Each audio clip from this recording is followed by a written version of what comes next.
여러분 안녕하세요, 찌라입니다. 너무너무 오랜만이죠.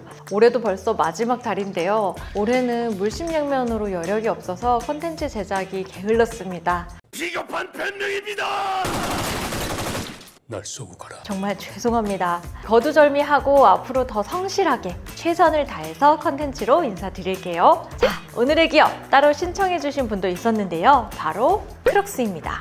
여름도 다 지났는데 웬 크록스냐고요? 무슨 소리? 겨울에 신어야 진짜 멋쟁이입니다. 털 크록스를 비롯해서 겨울에 신을 수 있는 제품도 다양한데요. 2022년 크록스는 매출이 2배 뛰었어요. 총 매출이 36억 달러로 정점을 찍었습니다.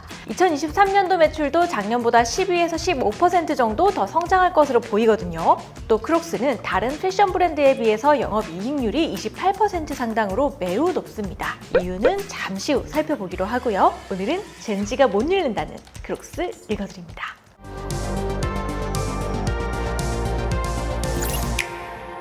린든 헨스는 마케터였습니다. 그런데 9.11 테러 이후 직업을 잃었고 아내는 아이들을 데리고 떠났으며 어머니까지 돌아가셨죠. 집도 절도 없는 그는 친구네 집 소파에서 지냅니다. 이 인생이 바닥을 치던 이때 친구 스카 시멘스와 조지 보데커는 보트나 타러 가자 라며 린든을 이끌고 멕시코로 향했습니다. 이때 친구 스캇이 웃긴 신발을 신고 왔는데요. 생김새는 크로그, 그러니까 네덜란드의 남학신 같은 모양이었는데 이 소재가 독특했습니다. 캐나다 회사인 폼 크리에이션즈에서 개발한 합성 수지였죠. 가볍고 미끄러지지도 않았습니다. 또 기존 보트와는 가죽으로 만들었는데요. 이게 젖으면 냄새가 났거든요. 그런데 이 소재는 냄새가 나지도 않았습니다. 처음에는 웃기게 생겼다며 놀리던 친구들도 여행이 끝날 때는 이 신발에 반했는데요. 그래서 이 새 친구 여행에서 돌아오면서 바로 폼 크리에이션즈를 찾아가 라이센스 계약을 맺습니다. 그리고 수륙 양용으로 신을 수 있다는 뜻으로 악어, 크로커다일에서 따온 크록스라는 이름을 붙이죠. 이들은 처음에 신발을 200개만 생산하고 2002년 마이애미의 보트쇼에 가져갑니다.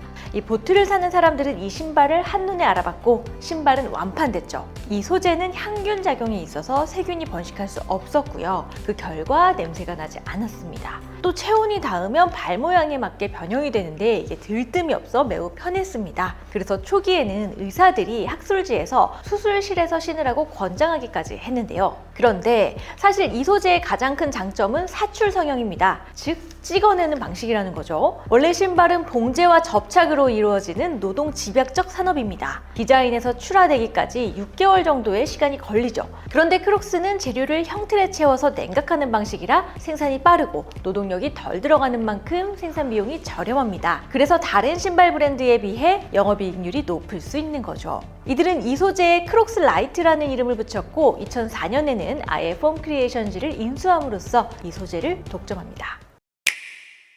2002년 크록스가 출시되자마자 반응이 뜨거웠습니다. J커브 성장을 하는데요. 2006년에는 나스닥에 상장하고 90개국으로 진출합니다. 동업자 세 사람은 상장 전인 2005년 전문 경영인을 세우고 경영에서 물러납니다. 근데 공교롭게도 이 시점에 경기가 좋지 않았어요. 크록스도 상황이 좀 안 좋았거든요. 이때 등장한 CEO가 론 스나이더, 인수합병을 전문으로 하던 사람이었습니다. 이 론은 크록스의 직접 생산을 늘려야 한다고 생각하고 제조 공장을 많이 인수합니다. 그리고 이때 많은 신발 브랜드를 사들이는데요. 바이트 푸드웨어, 오션 마인디드, 엑소 이탈리아 등 브랜드를 인수하면서 제품을 다각화합니다. 기존의 다양한 신발에 크록스 라이트라는 소재를 접목하려고 한 거죠. 근데 이 시기에 크록스의 제품을 한번 찾아보시면요. 별별 신발이 다 등장합니다. 혹시 그런 생각 해본 적 있으세요? 크록스도 사실 옛날에 그 할아버지들 신는 고무 털신처럼 생겼잖아요? 근데 이때 등장한 신발들을 보면 진짜 한국의 어디 시장 그 신발 가게에서나 볼 법한 그런 신발들이 나옵니다. 고무신 같은 디자인도 있고요. 저 어렸을 때 유행했던 젤리 슈즈 같은 것도 있고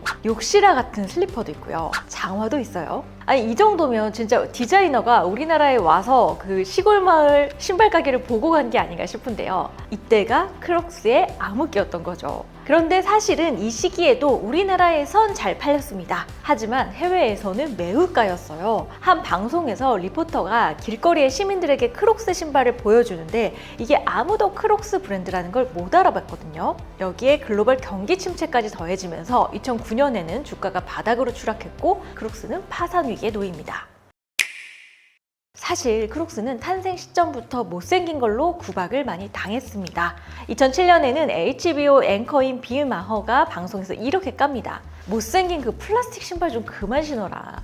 유치원생이나 정신병자나 신을 만한 거다. 2010년 타임지는 세계 50가지 최악의 발명품으로 꼽았는데요. 또 저스틴 비버에게 크록스를 선물 받은 빅토리아 베컴이 인스타그램에 베컴에겐 고맙지만 크록스를 신으니 그냥 죽겠다라고 할 정도였죠. 그러다 2017년 현재의 CEO 앤드류 리스가 취임합니다. 그는 일단 어려워진 회사를 구조조정합니다. 사들였던 공장을 매각하고 주요 제품을 위탁하기도 했죠. 그런데 가장 중요한 전략은요, 이 못생김을 인정하기로 합니다. 크록스의 기본 디자인 클로그에 집중하고 나머지 신발 라인을 없애버립니다. 이 클로그란 원래 수위가 낮은 네덜란드에서 많이 신던 남학신을 뜻합니다. 이 물이 젖지 않도록 앞이 투박하게 생긴 건데요. 원조 못생긴 신발인 겁니다.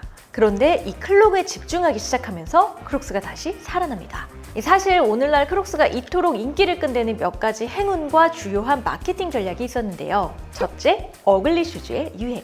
최근 몇 년간 신발계의 유행이었죠.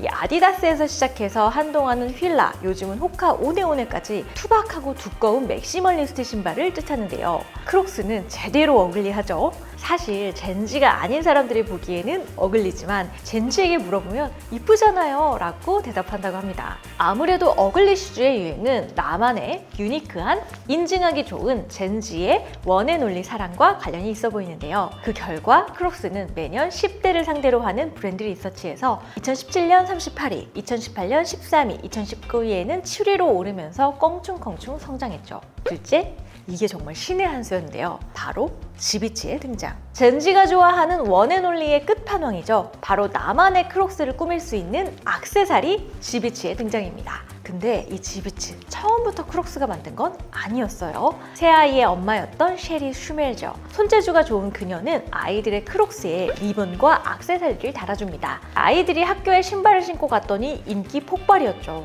그런데 셰리 슈멜저의 남편은 사업을 크게 해서 이 엑시까지 해본 경험이 있었거든요. 크록스가 잘 될수록 이 하위 호환 제품인 액세서리가 잘 될 거라고 알아보고 사업으로 확장합니다. 부부는 지하실에 지비치라는 액세서리 업체를 차리는데요. 이 사업이 커지면서 2006년 직원은 40명으로 늘어났고 미국 3,300개 매장과 유럽과 중동에도 납품할 만큼 사업체가 커졌죠. 그러던 어느 날 셰리의 딸이 지비치로 장식된 크록스를 신고 수영장에 갔는데 어떤 남자가 명함을 주면서 꼭 엄마한테 전달해주라고 당부합니다. 바로 친구네 집 소파에 살던 남자 린든 헨슨이었죠. 크록스는 지비치를 $10,000, 한화 116억 원에 인수합니다. 또 판매량이 늘어나면 인센티브를 더 주기로 했죠. 이 지비치는 크록스의 유행을 부추겼습니다. 인스타에 크록스, 지비치 검색하면 정말 각양각색으로 화려하게 꾸민 크록스가 나오죠. 지금도 크록스 사이트에 들어가면 지비치 참을 팔고 있는데요. 사실 길거리에서 파는 게 훨씬 예쁘고 가격도 싸거든요. 물론 그만큼 타인의 지적재산권을 침해하는 제품도 많죠. 지비치라는 이름도 상표권이 있으니까 원래는 쓰면 안 되는데요. 하지만 크록스는 딱히 이를 제재하지 않습니다. 이 지비치가 유행할수록 크록스가 더 잘 되기 때문이죠. 크록스가 흥한 세 번째 이유, 바로 콜라보 전략입니다. 그 전까지 크록스는 물놀이하기 편하고 의사들이 많이 신기는 해도 힙한 브랜드까지는 아니었는데요. 그런데 크록스가 다양한 브랜드와 콜라보를 하면서 크록스는 젠지와 제대로 놀기 시작합니다. 첫 번째 콜라보는 2017년 런던 패션위크에서 영국의 디자이너 크리스토퍼 케인이 런웨이에서 크록스를 신기는 데서 출발합니다. 이 크록스 위에 그린, 블루, 오렌지 색깔의 천연석을 지비치로 올린 거죠. 당시에는 런웨이에 스웨바를 올렸다는 혹평도 받았는데요. 이렇게 패션계에서 실험적이고 철학을 담은 디자인을 하이패션이라고 합니다. 크리스토퍼는 크록스의 개성을 통해서 반항적인 여성미를 선보인 거죠. 그런데 여러분은 이 콜라보를 좀 더 많이 기억하실 거예요. 바로 발렌시아가와 크록스의 콜라보죠. 솔직히 좀 괴랄하긴 했어요. 이 통급 샌들은 그렇다 쳐도 클로그에 구불단 디자인까지 여러 번 콜라보를 하는데요. 제니도 신었죠. 나왔다 하면 완판이 됩니다. 또 저스틴 비버는요, 크록스를 너무너무 사랑하죠. 맨날 따릉이 같은 공공 전기 자전거를 타고 크록스를 신고 다녀요. 뿐만 아니라 자기의 의류 브랜드 드류하우스와 본격적으로 콜라보를 합니다. 크록스의 콜라보는 점점 확대됩니다. 셀럽들과도 많이 했는데 한국에서는 싸이 흠뻑쇼 크록스를 내놓기도 했고요. 식음료 브랜드와도 콜라보합니다. KFC와 콜라보한 신발은 치킨이 그려진 버켓처럼 생겼고요. 여기에 실제 치킨 냄새가 나는 치킨 지비치를 달았죠. 요즘은 맥도날드와 하더라고요. 농심하고는 바나나키 콜라보를 하고 오뚜기하고는 3분 칼에 진라면 지비치를 만들죠. 이렇게 콜라보를 할 때마다 인스타에는 흥미진진한 게시물이 올라왔습니다. 론 스나이더의 크록스는 브랜드가 성장하는 과정에서 어깨에 힘이 들어갔던 걸로 보입니다. 이 시기에는 직접 생산 비중을 높이고 대량 생산을 도입하면서 크록스는 흑자로 전환했고 또 나스닥에 상장하면서 신발업계 최고의 가치를 달성했거든요. 하지만 브랜드 측면에서는 산만해지고 일관된 메시지를 전하지 못했죠. 반면 앤드류 리스의 크록스는 어깨에 힘을 빼고 자연스러워진 브랜드가 보입니다. 못생김을 그대로 인정하고 나다움을 추구하는 단순함으로 돌아간 건데요. 쉬운 말 같지만 사실 매년 시즌마다 패션 브랜드의 신제품을 보면 또 다 비슷비슷하고 유행을 쫓고 있잖아요. 그런데 크록스는 나다움에 집중했습니다. 크록스는 예쁘게 꾸미는 것뿐만 아니라 개성에 관한 일관적인 메시지를 보냈는데요. Come as you are, 너란 사람 그대로 라는 캠페인을 벌입니다. 이 젠지는 태어나면서부터 소셜미디어가 있었잖아요. 항상 인스타에서 예뻐 보이기 위해 꾸미고 드러내야 했죠. 크록스는 어릴 때부터 예뻐 보이기 위해서 노력했던 10대들을 위로한 겁니다. 물론 어글리 패션의 유행도 그렇고 팬데믹으로 인한 원마일 패션 그리고 팬데믹이 끝난 후 고프코어까지 트렌드가 크록스에게 유리하게 이어지고 있습니다.